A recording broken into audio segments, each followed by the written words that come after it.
بيتابع معه أيضا. عموري بجهة اليسار، عموري بينطلق فيها، عمرو عبد الفتاح بيلعبها، هذه خطرة خطرة خطرة، جول جول جول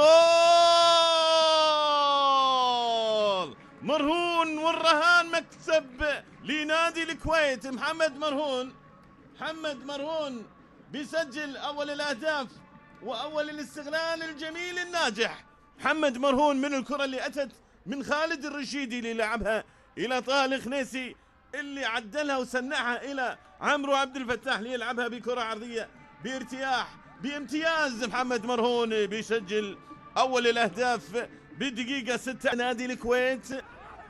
احتكاك علي فاضل فيها تأثير مع اللاعب المهاجم طه خنيسي، فيها ولا ما فيها؟ الكويتاوي يقولون فيها، واللي مو كويتاوي ويشجع التضامن يقول لا ما فيها، ما فيها ولا فيها. إذا حسين جمال صاحب القرار، وحسين جمال واللي بيتابعها أرضية الملعب، والقرار راح يكون ركلة جزاء، ركلة جزاء لصالح نادي الكويت. ركلة جزاء طه الخنيسي على التنفيذ. علي فاضل في المرمى، طه خنيسي على التنفيذ لصالح نادي الكويت.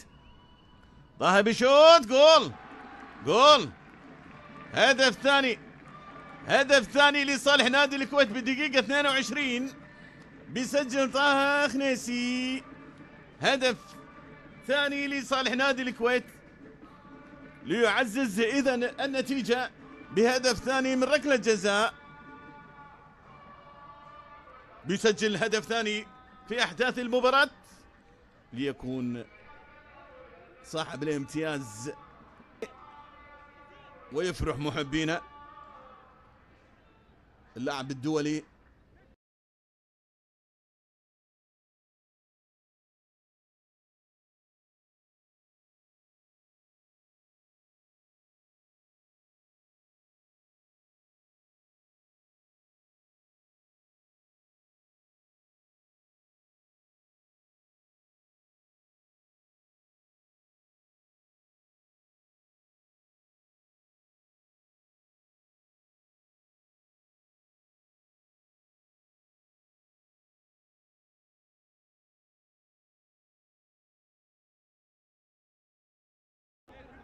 في الدقيقة 88 ممكن يسجل هدف طه الخنيسي ولا يصدها علي فاضل. خنيسي شوت،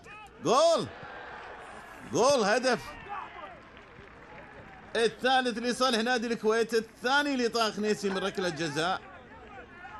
بيسجل نادي الكويت هدف الثالث بالدقيقة 8 المباراة.